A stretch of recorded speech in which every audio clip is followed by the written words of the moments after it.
সদ্যই 28 বছর অতিক্রম করল নৃতাল ছন্দ ডান্স সেন্টার। 28 বছর উপলক্ষে এক বার্ষিক অনুষ্ঠান আয়োজিত হয়ে গেল উত্তর কলকাতার পাইকপাড়ার মোহিত মৈত্র মঞ্চে।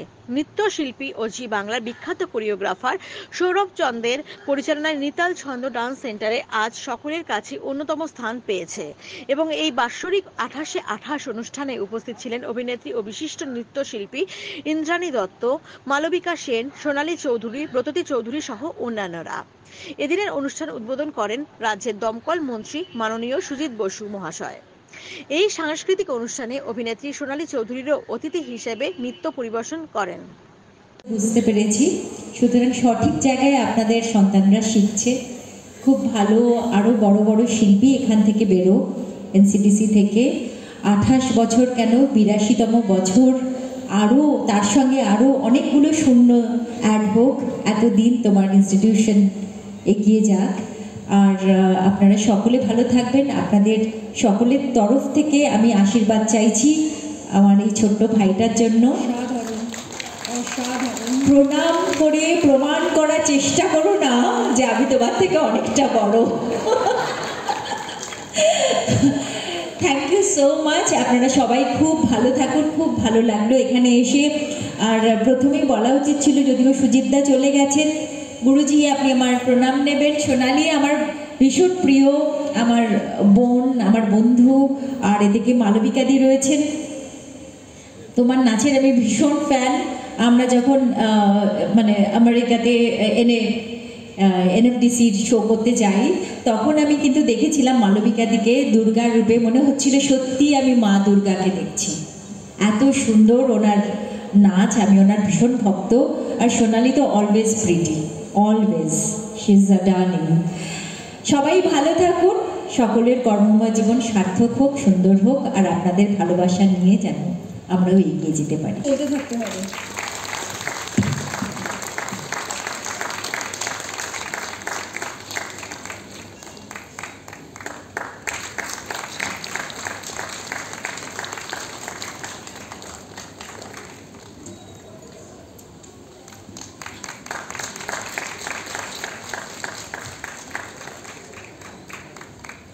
আচ্ছা, আমরা যখন সংবর্ধনা দেওয়া হচ্ছে, দিদি নিজেই নিয়ে নিয়েছেন। আমি খুব গাছ ভালোবাসি। মানে আমার বাড়িতে একটা প্রায় 5000 স্কোয়ার ফিটের ছাদ আছে, শুধু গাছে ভর্তি। বিল্ডিংয়ে সবাই আমাকে ভীষণ বকুনি দিচ্ছে, বলছে যে ছাদ ভেঙে পড়ে যাবে, এত গাছ আছে। তাই গাছ দেখে আর লোভ সামলানো গেল না। Thank you. গুড ইভিনিং সবাইকে। কোনো সুন্দরীকে আমি আটকাচ্ছি না তো? না। প্রথমে বলি, 28 বছর ধরে কোনো জিনিসকে টেনে নিয়ে যাওয়া, তারপর এত সুন্দর করে একটা অনুষ্ঠান করা। এখন তো 28 মাস ধরে কোনো সম্পর্কই মানুষ টিকিয়ে রাখতে পারছে না, সেখানে একটা ইনস্টিটিউশনকে এত বছর ধরে টেনে নিয়ে যাওয়া। শুধু তো হাসকারি নেই, প্রদীপের তলায় তো অনেক অন্ধকারও থাকে, অনেক বেদনা থাকে, অনেক ক্ষোভ থাকে, অনেক রাগ থাকে, অনেক কষ্ট থাকে। তারপরেই ভালো জিনিসটা আমরা পাই। তাই তার জন্য যতটা সাধুবাদ সৌরভের প্রাপ্য, ঠিক ততটা আপনারা যে গার্জেনরা রয়েছেন, যারা এখনও এই নৃত্যের ওপর ভরসা রেখেছেন, আমি তাদেরকে অনেক অনেক ধন্যবাদ জানাতে চাই। কারণ এখন এমন একটা সময়ের মধ্যে দিয়ে যাচ্ছি, বুঝতেই পারছি না আমরা যে কোন ধরনের নাচ আমাদের করা উচিত। এবং আস্তে আস্তে ভারতীয় নৃত্যটাকে আমরা প্রায় ভুলে যাচ্ছি। তো সেই জন্য আমার মনে হয় যারা এখনও তাদের ছেলে বা মেয়েকে এই নাচে শেখাচ্ছেন, আমি তাদেরকে সাধুবাদ জানাতে চাই। এবং বেশি কথা আমি আজকে বলবো না, কারণ আজকে আমার নিজের পারফরমেন্স আছে।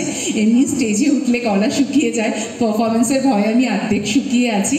আর মঞ্চে যারা রয়েছেন তারা সবাই আমার ভীষণ প্রিয়। আমি ব্রতদিদিকে ভীষণ ভালোবাসি, আমি ওনার ডান্স স্কুলের অনুষ্ঠানেও গেছি। ইন্দ্রাণীদি তো সেই কবে থেকে আমরা একসাথে কাজ করছি। ইন্দ্রাণীদির অভিনয়ের আমি ভক্ত, নাচের আমি ভক্ত, মালবিকাদির কিন্তু আমার পুরোটাই ভালো লাগে। ও ভালো ডান্স ডিরেক্টর, এগুলো আপনারা সবাই জানেন, কিন্তু জানি না কজন ওর শিল্পী মনের পরিচয় পেয়েছেন, যেটা আমি পেয়েছি। যদি আমরা কোনোদিন খারাপ নাচি মঞ্চে, আমরা যত না দুঃখ পাই, তার থেকে অনেক বেশি দুঃখ ও পাই। সেটার আমি সাক্ষী। কোনোদিন যদি আমাদের মঞ্চে একটু, আমি তো অনেক অনুষ্ঠান করেছি ওর সঙ্গে, মানে সারা ভারতবর্ষ জুড়ে বিভিন্ন জায়গায় অনুষ্ঠান করেছি, টিভিতে তো ছেড়েই দিন। ফার্স্ট ইয়ার কমপ্লিট করেছি, আমি ঢাকা ইউনিভার্সিটির স্টুডেন্ট ছিলাম, আমি এমকম। তো আমার কখনো নিজের ক্ষেত্রে বেসিক্যালি মনে হয়নি যে আমার নাচ কখনো আমার সংস্কৃতিকে হ্যাম্পার করেছে বা আমার সংস্কৃতি কখনো আমার শিক্ষাকে হ্যাম্পার করেছে। যদি তুমি প্রপার একটা নিজের গাইডেন্স মেনটেন করো এবং তুমি যদি একটা সুস্থভাবে তুমি তোমার একটা গাইডলাইন মেনটেন করো, তাহলে আমার ব্যক্তিগতভাবে মনে হয় না কোনো মানে একটা আরেকটাকে সমস্যার সৃষ্টি করে। এবং আমি আমার গার্জিয়ানদের, আমি আমার স্টুডেন্টদের সেটাই ভীষণভাবে বোঝাই যে তোমার সময়টাকে পার্টিকুলারলি তুমি ইউজ করো, ভীষণ সুন্দরভাবে যে সময়টা তুমি যা করছো সেই সময়টা তুমি তাই করো, তাহলে তুমি সাকসেস পাবেই। অর্থাৎ সময়ের পূর্ণ ব্যবহারটা তুমি করো যখন যেটা করছো। সুতরাং আজকের গার্জেনদের যদি মনে হয় যে নাচের জন্য পড়াশোনা হ্যাম্পার হচ্ছে, এটাকে আমি ভাবনা চিন্তাটাকে তাদেরকে জনে জনে বদলাতে পারবো না, বাট এমন একটা মেসেজ যদি তাদের কাছে যাওয়া যায় যে প্রত্যেকটা স্টুডেন্টকে হাতে মোবাইল না দিয়ে, হাতে গেমস না দিয়ে তাদেরকে যদি এই শিক্ষাটা দেওয়া যায় যে সময় পূর্ণ ব্যবহার করো, তাহলে বোধ হয় নাচও ছাড়তে হয় না, ড্রয়িংও ছাড়তে হয় না, গানও ছাড়তে হয় না, পড়াও ছাড়তে হয় না, সব কিছুই হয়। মানে আপনার আজকে এনসিটিসির এই 28 অনুষ্ঠানে এসে কেমন লাগলো বা কেমন লাগছে?